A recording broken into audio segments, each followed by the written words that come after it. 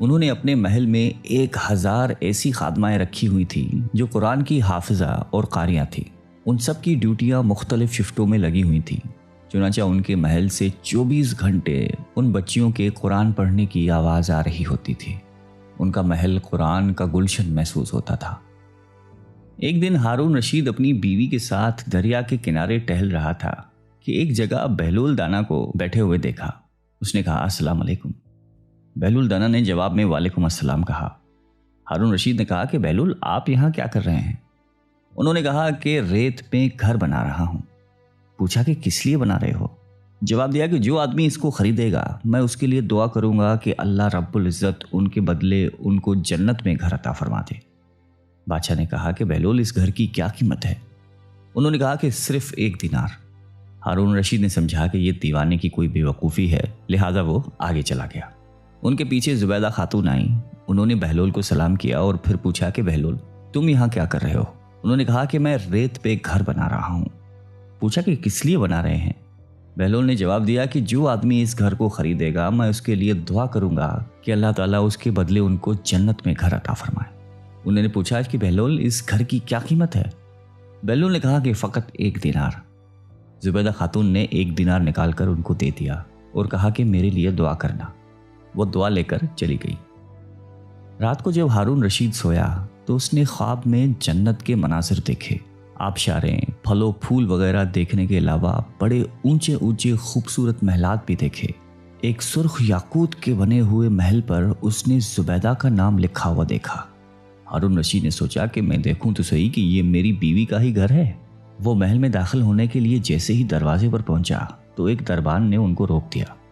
ہارون رشید کہنے لگا کہ اس پر تو میری بیوی کا نام لکھا ہوا ہے، لہٰذا مجھے اندر جانے دیجیے۔